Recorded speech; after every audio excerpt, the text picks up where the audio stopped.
Insurance பணம் பெறுவதற்காக நண்பனை திட்டமிட்டு கொலை செய்துவிட்டு தற்போது கம்பி எண்ணி வரும் ஜிம் மாஸ்டர் சுரேஷ் மற்றும் அவனது கூட்டாளிகள்தான் இவர்கள்.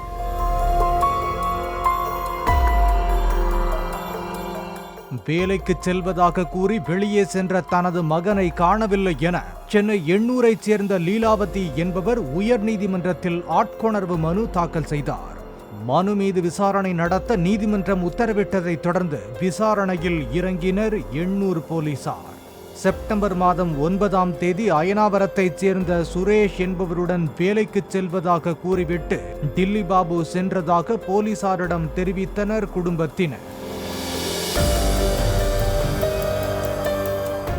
சுரேஷை தேடி அயனாவரத்திற்கு போலீசார் சென்றபோது அவர் செங்கல்பட்டு மாவட்டம் அல்லானூரில் தீ வைத்துக் கொண்டு தற்கொலை செய்து கொண்டதாக அவரது குடும்பத்தினர் தெரிவித்தனர்.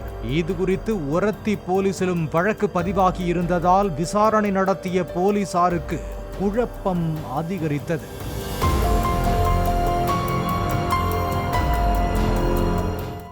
டில்லி பாபுவின் செல்போன் சிக்னலை வைத்து விசாரணை நடத்திய போது அந்த எண்ணும் அல்லானூரில் கடைசியாக இருந்தது தெரிய வந்ததோடு மேலும் சில எண்களின் சிக்னலும் அப்பகுதியில் பதிவாகி இருந்தது. அந்த எண்களுக்கு உரிய வேலூரைச் சேர்ந்த ஹரிகிருஷ்ணன், மாம்பாக்கத்தைச் சேர்ந்த கீர்த்திராஜன் ஆகியோரிடம் விசாரணை நடத்தினர் போலீசார். அதில் சுரேஷ் உயிரோடு இருப்பதும் டில்லி பாபு கொலையான அதிர்ச்சி தகவலும் தெரிய வந்தது. அரக்கோணம் பகுதியில் பதுங்கியிருந்த சுரேஷை கைது செய்து விசாரணை நடத்தியதில் அவரது மெகா மர்டர் பிளான் தகவல்கள் வெளியாகின. ஜிம் நடத்தி வரும் சுரேஷ் ஸ்டார் ஹெல்த் இன்சூரன்ஸ் நிறுவனத்தில் 1 கோடி ரூபாய்க்கு விபத்து காப்பீட்டு பாலிசி எடுத்துள்ளார். அந்த தொகையை தான் உயிருடன் இருக்கும் போதே பெற்று அனுபவிக்க திட்டமிட்டுள்ளார் சுரேஷ். அதற்காக தன் வயதுடைய நபரை கொலை செய்துவிட்டு அதனை விபத்து போல மாற்றி இறந்த நபர் தான் என்பது போல காட்டிக்கொள்ள திட்டம் வகுத்துள்ளான் சுரேஷ்.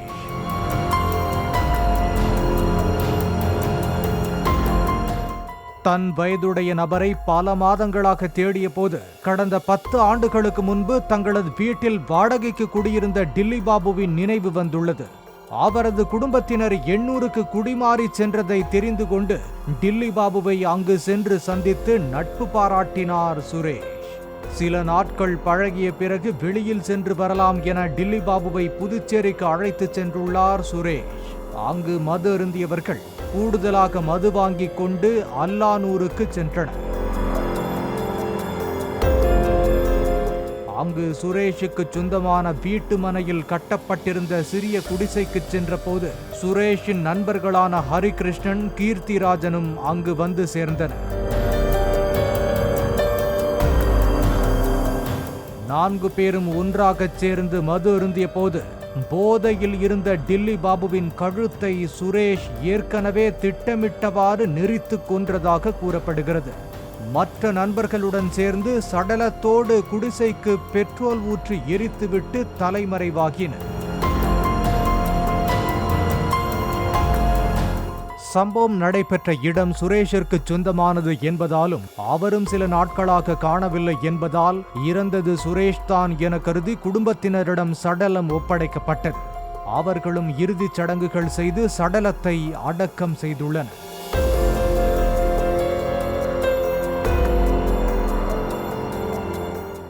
இன்சூரன்ஸ் தொகையை பெறுவதற்கு சுரேஷின் குடும்பத்தினர் விண்ணப்பித்திருந்த நிலையில் சம்பவத்தை தற்கொலையாக ஒரத்தி போலீசார் பதிவு செய்திருப்பதாலும் விபத்தில் உயிரிழந்தால் மட்டுமே 1 கோடி ரூபாய் தர முடியும் என காப்பீட்டு நிறுவனம் கூறியதாக தெரிகிறது.